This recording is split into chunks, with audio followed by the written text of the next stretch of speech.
പാലക്കാട് മണ്ഡലത്തിൽ നിന്നും BJP സ്ഥാനാർത്ഥിയായി നിയമസഭയിലേക്ക് മത്സരിച്ച ശോഭ സുരേന്ദ്രനുമായി ബന്ധപ്പെട്ടിട്ടുള്ള നോട്ട് വിവാദത്തെക്കുറിച്ച് നമ്മളൊക്കെ മാധ്യമങ്ങളിലൂടെ കണ്ടും കേട്ടും അറിഞ്ഞിട്ടുള്ളതാണ്.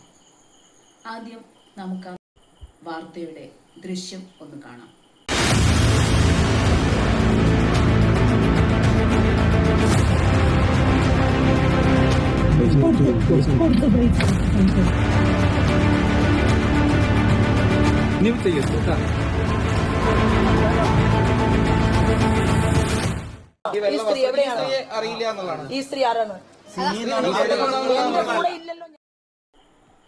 ഈ ദൃശ്യത്തിൽ ശോഭേച്ചി ചോദിക്കുന്ന ആരാണ് എൻ്റെ കാറിൽ കയറിയത് എന്നുള്ള രീതിയിൽ ചോദിക്കുന്നത് കേട്ടപ്പോൾ അത്ഭുതം തോന്നി. നമ്മളൊക്കെ കണ്ടതാണോ ശരി, ശോഭേച്ചി പറയുന്നതാണോ ശരി എന്ന മട്ടിലായി പോയി കാര്യങ്ങൾ. ഇത് പറയുമ്പോൾ ഞാൻ എന്നെ തന്നെ ഒന്ന് തട്ടി നോക്കി, ഞാനിവിടെ ഉണ്ടോയെന്ന് എനിക്കും ഒരു സംശയമായിപ്പോയി. അത്രയ്ക്കുള്ള രീതിയിൽ ശോഭേച്ചി പറയുന്നത് കേട്ടപ്പോൾ ആ ഒരു ഇത് കണ്ടപ്പോൾ വല്ല ഓസ്കാറിലേക്കുള്ള അഭിനയമാണോ ഇതെന്ന് പോലും, വല്ല സിനിമയും ആണോ കണ്ടുകൊണ്ടിരിക്കുന്നത് എന്ന് പോലും ഞാൻ ചിന്തിച്ചു പോയി. പ്രേക്ഷകർക്കും അങ്ങനെ തോന്നിയില്ലേ? കണ്ടത് ശരിയല്ല, ആരുണ്ട് അവിടെ എന്നൊക്കെ ചോദിക്കുമ്പോൾ നമ്മൾ സ്വാഭാവികമായിട്ട് എന്താ ചിന്തിക്കുക? നമ്മളാണോ ശരി, ശോഭേച്ചി പറയുന്നതാണോ ശരി എന്നുള്ള ഘട്ടത്തിലേക്ക് നിങ്ങളും പോയില്ലേ? കഴുത താക്കോൽ എവിടെ നിനക്ക് അറിയില്ലേ? മരുന്ന് ഇപ്പോഴല്ല, പിന്നെ അത് അവിടെ നിന്ന് എടുത്തതിന് ശേഷം. അപ്പൊ എന്റെ കയ്യില്, പിന്നെ ഞാനത് ഒളിപ്പിച്ചു വെക്കുമല്ലോ, അപ്പൊ എന്റെ കയ്യിൽ കാണൂല്ലോ. എടാ, നിന്റെ കയ്യിലുള്ളത് കൊണ്ടല്ലേ നീ അത് ഒളിപ്പിക്കുന്നത്? ഒളിപ്പിച്ചു വെക്കുന്നുണ്ടല്ലേ കയ്യിലില്ലാന്ന് പറഞ്ഞത്. നീ ഒളിപ്പിക്കുമ്പോ നിനക്കറിയാലോ അത് നിന്റെ കയ്യിലുണ്ടെന്ന്. അതാരും അറിയരുതെന്നാ പറഞ്ഞത്. എന്റെ കയ്യിലുണ്ടെങ്കിലല്ലേ അച്ചായ എന്റെ കയ്യിലുണ്ടെന്ന് ആൾക്കാർ അറിയൂ. എന്റെ കയ്യിലില്ലല്ലോ, ഞാൻ ഒളിപ്പിച്ചു വെച്ചില്ലേ. ആ ദൃശ്യങ്ങളിൽ ആ സ്ത്രീയുടെ മുഖമേടെ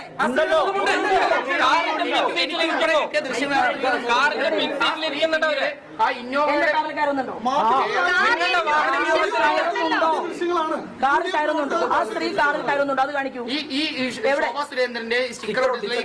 കാറിലേക്ക് എവിടെ കയറുന്നു? അല്ല, ആ സ്ത്രീയുടെ മുഖം ഒന്ന് കാണിക്കൂ. ഈ കാണുന്ന നിങ്ങൾക്ക് സുഹൃത്തെ, ഇത് ഒരു നിഴലാണ്. ആരുമില്ലാന്ന് പറഞ്ഞ ശോഭേച്ചി ഇപ്പം പറയുന്ന എന്താന്നറിയോ? അത് നിഴലാണ്. അപ്പൊ ഞാൻ ചിന്തിച്ചത് എന്താ, സാരി ഉടുത്ത ശോഭേച്ചിക്ക് ചുരിദാർ ഇട്ട നിഴലോ? നിങ്ങൾക്കും തോന്നിയില്ല പ്രേക്ഷകരെ അങ്ങനെ ഒരു സംശയം? ഇതാണ് ശോഭേച്ചി. ഒരു കയ്യബദ്ധം നാറ്റിക്കരുത്. കാറിൽ കയറുന്ന ദൃശ്യമുണ്ടോ? കാറിലേക്ക് നടന്നു വരുന്നതുണ്ടോ?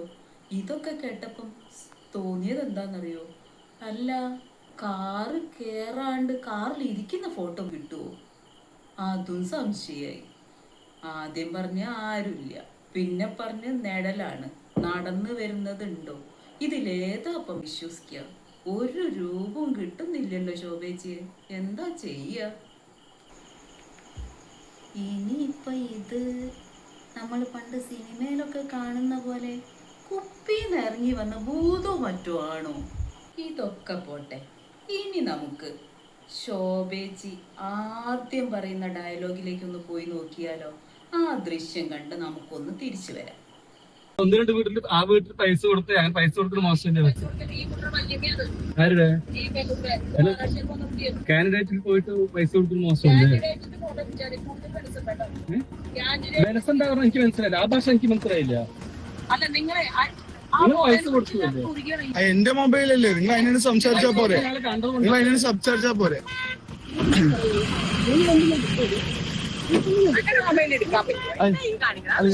നിങ്ങൾ എന്താ പ്രതി? ഞങ്ങളുടെ വാർഡല്ലേ, ഞങ്ങളുടെ വാർഡല്ലേ. അത് നിങ്ങൾ ചെയ്തോളൂ, നിങ്ങൾ എന്തായാലും ചെയ്തോളൂ. നിങ്ങൾ എന്റെ മൊബൈലിലേക്ക് എന്റെ മൊബൈലിലേക്ക് നിങ്ങളെന്ത് വിചാരിച്ചു? അതിലൊന്നും വേണ്ട. എന്റെ മൊബൈലിൽ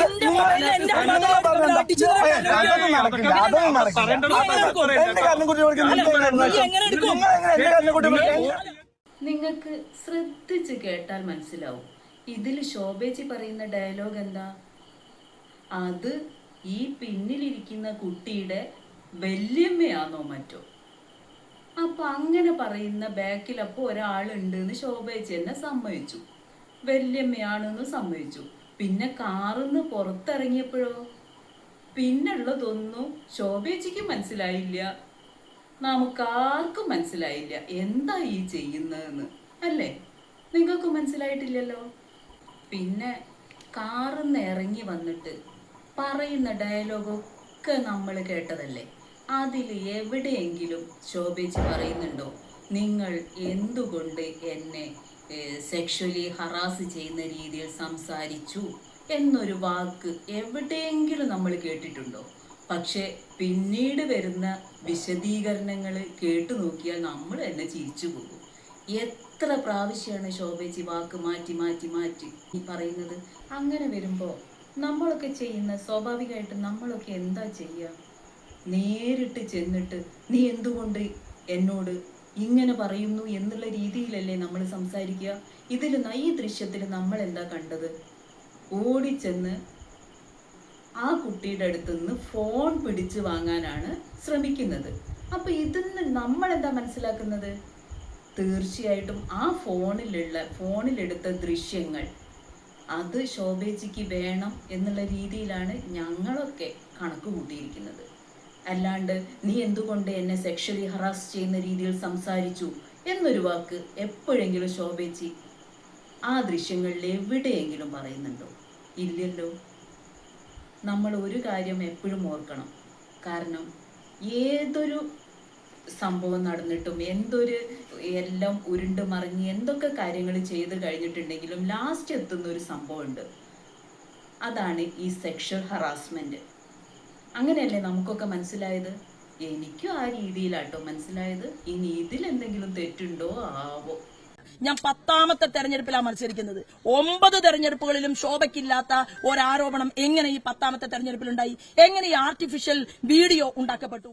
ഇനി അടുത്ത ഡയലോഗ്, ഇത് AI ആർട്ടിഫിഷ്യൽ ഇന്റലിജൻസ് അല്ലേ? അങ്ങനെ തന്നെയാണ് പറഞ്ഞതെന്ന് തോന്നുന്നു. അപ്പോൾ നമ്മൾ ഉണ്ടാക്കിയെടുത്ത വീഡിയോ ആണ് എന്നാണ് ഇപ്പൊ ശോഭേച്ചി പറയുന്നത്.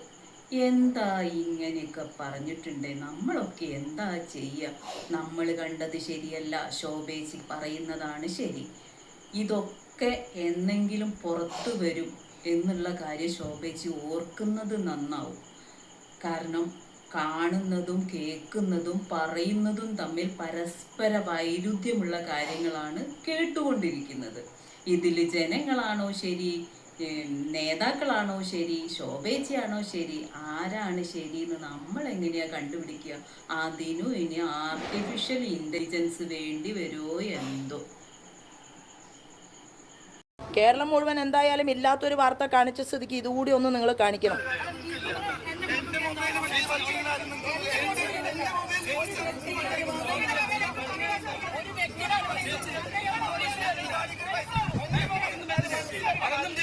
ഇങ്ങനെയും വേദനിച്ച് പ്രമേള ചേച്ചിയെ രോഷത്തോടുകൂടി നിങ്ങൾ ആരെങ്കിലും കണ്ടിട്ടുണ്ടോ? അല്ലല്ല, ഞങ്ങൾ ചെയ്തിട്ടില്ലല്ലോ.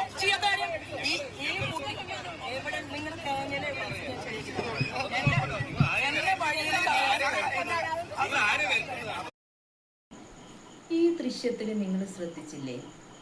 ഇതില് ശോഭേച്ചി ചില കാര്യങ്ങൾ പറയുമ്പോൾ മറ്റൊരു കാറിൽ അതിലൊരു പെണ്ണുണ്ടായിരുന്നു എന്നുള്ള രീതിയിലൊക്കെ സംസാരിച്ച് കണ്ടപ്പോൾ ഇത് ഏത് വഴിക്കാണ് പോകുന്നത് എന്ന് നമുക്കൊക്കെ മനസ്സിലായി. ശോഭേച്ചിക്കും അത് മനസ്സിലായിട്ടുണ്ടാവും. ശോഭേച്ചി മനസ്സിലാക്കുന്നതിൽ അപ്പുറം കാണുന്ന ജനങ്ങളും മനസ്സിലാക്കുന്നുണ്ടാകും. അപ്പം തന്നെ മനസ്സിലായി. ശോഭേച്ചി ഒന്ന് കണ്ണ് തുറന്ന് നോക്കിയിരുന്നെങ്കിൽ ശോഭേച്ചി ഇക്കാര്യം പറയില്ലായിരുന്നു. കാരണം ദൃശ്യങ്ങളിലുള്ളത് വെള്ള ചുരിദാറിട്ട സ്ത്രീയാണെങ്കിൽ ആ കാറിലിരുന്ന സ്ത്രീ ചുവപ്പ് ചുരിദാറാണ് ധരിച്ചത് എന്ന് ശോഭേച്ചി കാണാതെ പോയതോ കണ്ടിട്ടും മറന്നു പോയതോ അറിയുന്നില്ലപ്പാ. എന്താ ഇത്? ഇതെന്ത് മറിമായും? എനിക്ക് ഭ്രാന്തായി പോയതാണ്, അത് നാട്ടുകാർക്ക് മൊത്തം ഭ്രാന്തായ.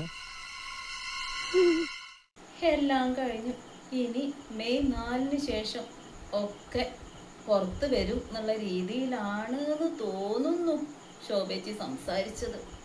എന്തായാലും അപ്പം ഞാൻ ആലോചിച്ചു മെയ് 4 ആ നമ്മളെ എലക്ഷൻ്റെ റിസൾട്ട് വരുന്ന ദിവസമാണ്. അപ്പോൾ ഇനിയിപ്പോൾ ഞാൻ MLA ആയിട്ട് ഒക്കെ കാണിച്ചു തരാം എന്നാണോ ശോഭേച്ചി ഉദ്ദേശിച്ചത്? എന്തായാലും എല്ലാറ്റിനും ബലിയാടാകുന്നത് പാവം ഞങ്ങളൊക്കെ തന്നെ. ജനാധിപത്യത്തിലെ ജനങ്ങൾ, അധികാരികളായ ജനങ്ങൾ.